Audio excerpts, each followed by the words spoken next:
Well folks, welcome back to the workshop, and we're glad to be back here in the workshop after Monday with the account getting hacked. But back again now, we've got the channel back and we're up and running again. I want to get a few new videos up soon as we can now, so we'll do another one on one of these here Dewalt 54 volt saws. This, where's the badge, is the DCS 577 Type 2. Customer says it's making a bad sound. It seems to be coming from the blade. Ooh.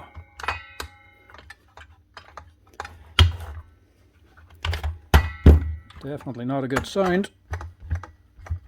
She's actually jammed the blade. Right, that's looking like a bearing.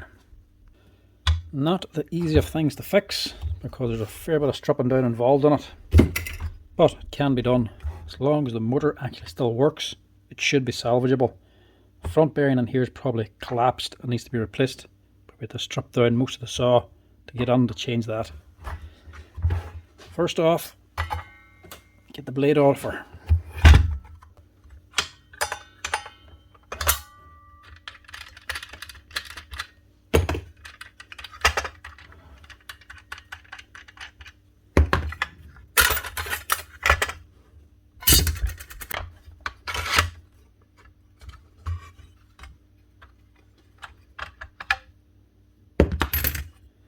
I get the guard off. There's a ring spring inside of here. To find the edge of it, prise it up. There it is there. You have to get in under, prise it up, and just work its way out. But once you get started, it just unrolls out.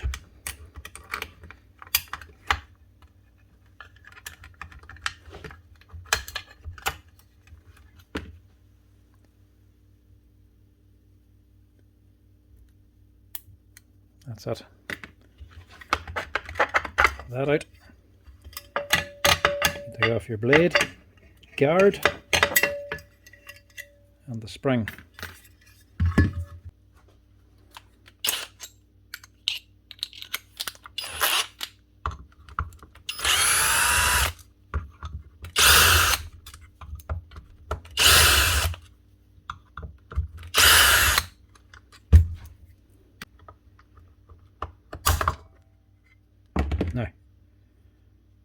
Now this one isn't normally the problem.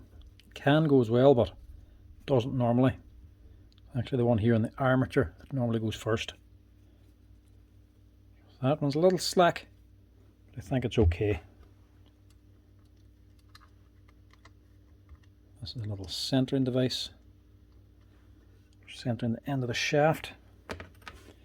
Normally it's the one on here on the armature. That's the one we're going to have to get to. Which means stripping down a lot more.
Out this here battery holder.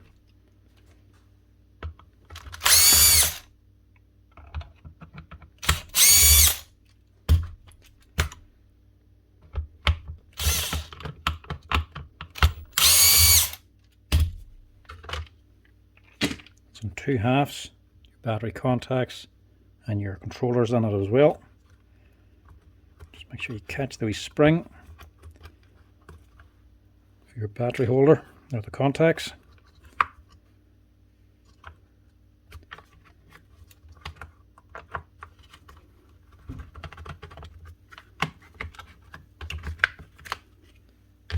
That can come out. Then we're going to be pulling out this here motor. So we want these leads out of the way. Just take off this little plastic shield down here.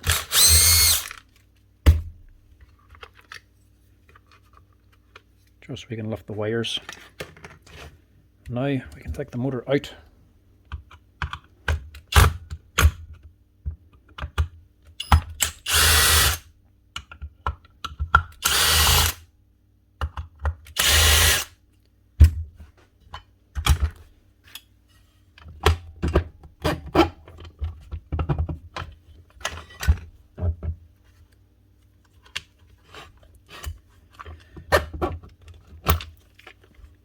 Now, get that out of the way, leave it up here. Now we can hear the problem.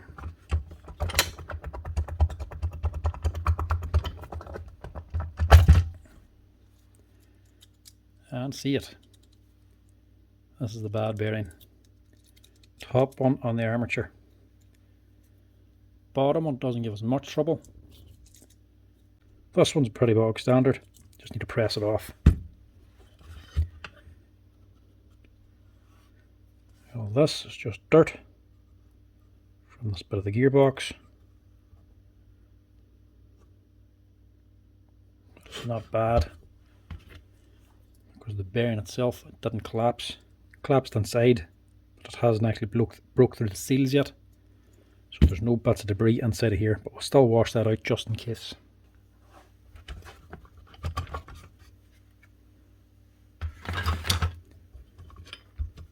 Clean out the rest of the sawdust. We'll clean out this here grease of the gearbox and we'll be good to go.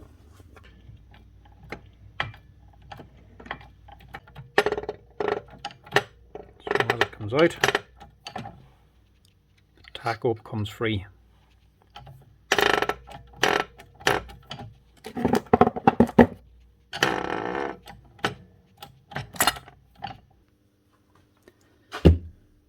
Probably best just changing this anyway. If you are changing the top one, because at the end of the day it is just a cheap China brand bearing. Nothing special, not a brand name or anything. So they never last that long anyway. But she is a 608. So the bottom's a 608 and the top is a 6002. Hopefully get it to last a little bit longer now. A few fag bearings. One on there. I'll press these two on first before putting this wee taco back on.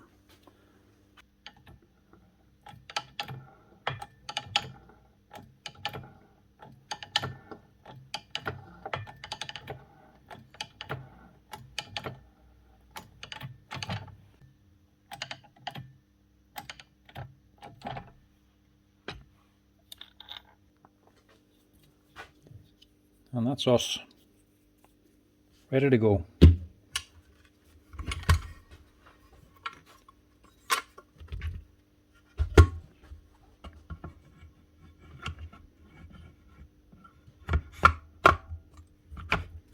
Drop that on there. Push your motor armature back in. And just be careful putting your field back on because she will sometimes snap on.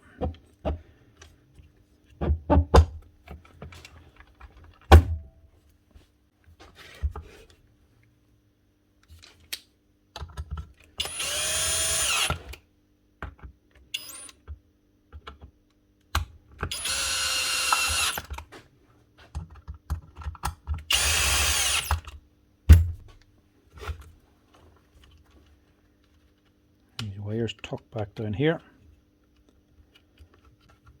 Just put on this wee plastic cover, hold them down. That's the wee short screw for that.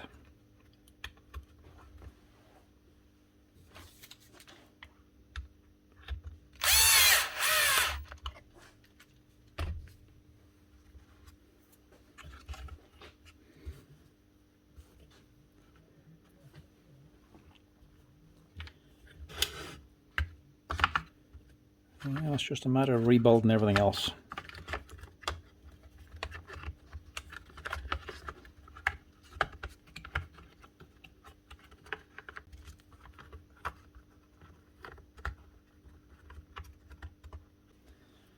Get your wee spring for the battery contact. It just keeps the retainer pushed up onto the battery. Then the other half of your battery box.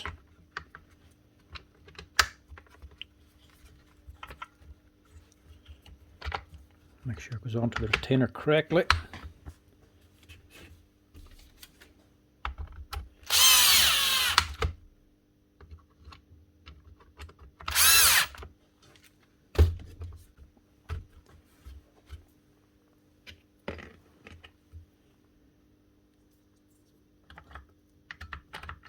Your safety lever for your switch. You put on the rest of the cover.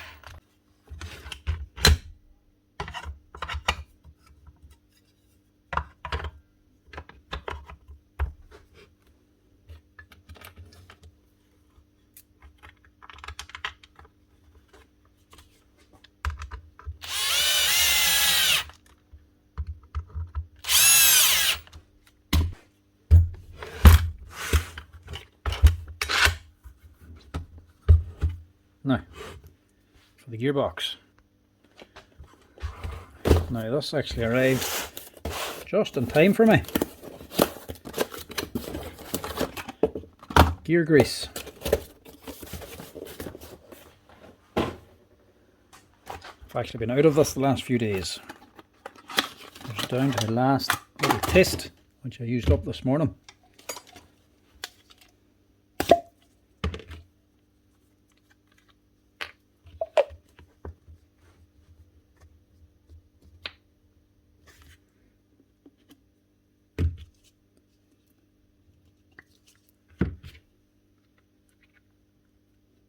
Always handy to have it in the syringe, ready to go.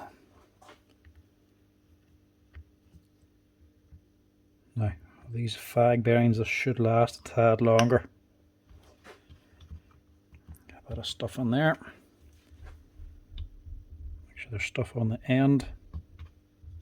That armature shaft. And put this wee boy on. That just sits in there and helps center this here armature gear, so it's not just relying on the two bearings, it's actually centered here as well. That's to help minimize this wear on the bearing and the wear in the gears. Obviously they're aware of that bearing being under an extra bit of load, so you'd think that they would have put a better quality bearing onto it.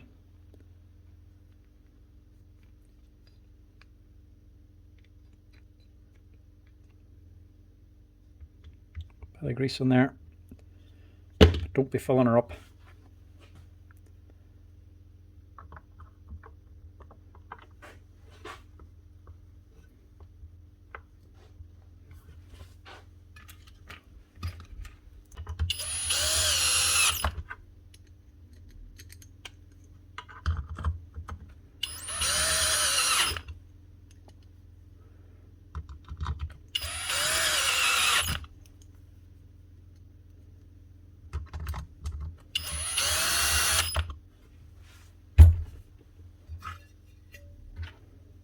Now hook on your spring.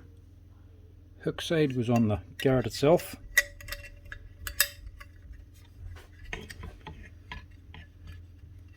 Your other side of your spring, the pin, goes into this hole here.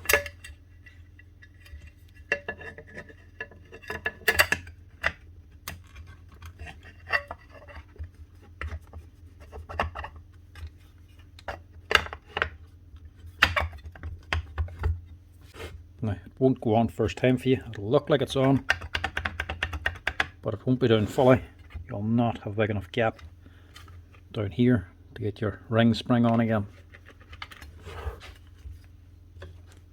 So you have to press that spring down to get the clearance.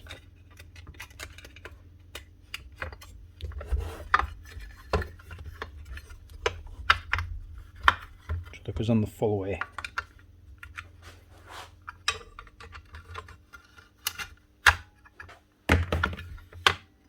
Now it's on.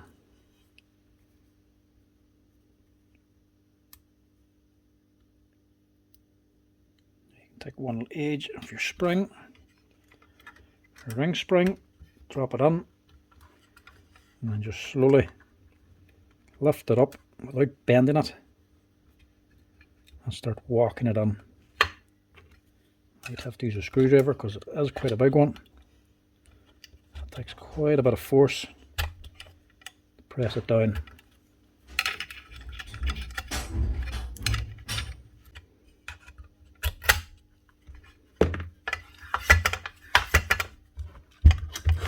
That's that. Lastly, it's just your blade.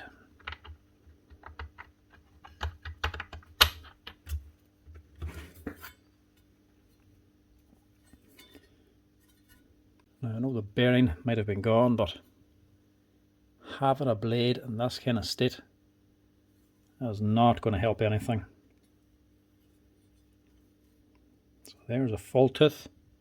1, 2, 3, 4, 5 broken. 6, 7, 8, 9, 10, 11, 12, 13, 14, 15, 16, 17, 18, 19 broken teeth out of 24. That's just not going to do much cutting at all. How bad a cut can you be making before you think to change the blade? You can leave that off so that he knows to change it.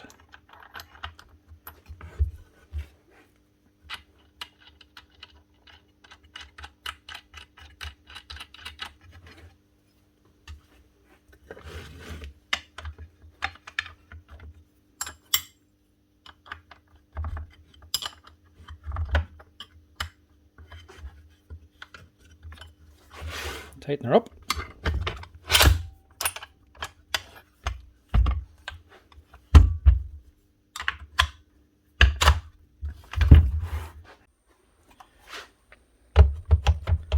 Now, those new bearings, listen to that, lovely and smooth, like a new saw again, no grinding, no nothing. But, and it's a big but, she's still for the bin.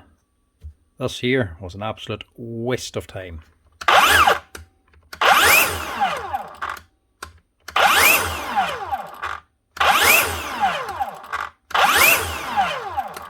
It will not keep running. Now, I've already tested this, realised this, dropped it all down again, adjusted the tacho, rebuilt it, strapped it again, used a thermal imaging camera on it, adjusted more things, tested more stuff, cleaned out stuff with contact cleaner. No good. She's not going to be working. Normally when they do that there, it's something like the tacho on top of the armature. She's not getting the feedback for the speed back into the speed controller. As in the controller is starting the motor starts running, but it needs to get the back feed back in for it to monitor the speed. So it starts up, goes full speed, goes a little bit faster than full speed. It doesn't get anything back, so then it shuts down the motor. It only runs for about a second or so. The tacho on top of the armature is fine. I've tested that there with some magnetic paper. It's not broken. The actual rotor itself magnets are fine as well. There's no real heat generated from the field or the stator inside. The only thing I can see is on the back of the stator, whenever it was first taken apart, you could actually see the 3 Hall effect sensors. They were clean, but the whole area around was covered in sawdust. So imagine what's happened was whenever this bearing failed the way it did, she sort of expanded out. She's pushed the armature out a bit, and the taco has actually been rubbing off the Hall effect sensors. That's probably why they're clean, and it's probably snapped or broken or overheated one of them. So I would imagine it's actually the Hall effect sensor, or one of the 3, that's actually broken or faulty. So it is not feeding the speed back into the controller to allow the saw to keep running.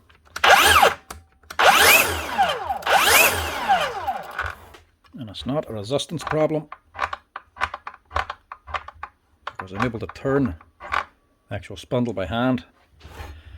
It is a controller problem. She's not getting the feedback back into the controller. So she'll start, but she'll instantly stop again. So in other words, this was just a total and utter waste of time. That's how you change the bearings if you ever need to. But top tip, never let the bearings on this thing get like that. It's going to destroy the motor. If you had taken it on sooner, I would say that could have been saved. But because it was left for so long and was continued to be used, that's scrap. They're an expensive saw, and that's an expensive mistake. But it could have been rectified for what, a 10-euro bearing? Oh well, there's not much more I can do with it now. That's how you change the bearings on them anyway. Same process. If you need to change the bearings, just make sure you get to them before they get like that. This one ain't going to be fixed. Anyways folks, thanks for watching. Hope this was a little bit useful to at least somebody, and a stark warning to anybody with these saws to not let it get that bad. If it was any way useful to you, give us a wee like and a follow. And if you have any other suggestion as to what the problem could have been, why she's starting and stopping like that, other than what I was saying, let me know in the comment section down below. I'm always open to suggestions, and this here repair game is always a learning curve. There's always something else to learn, so if you know, let me know in the comments. Cheers!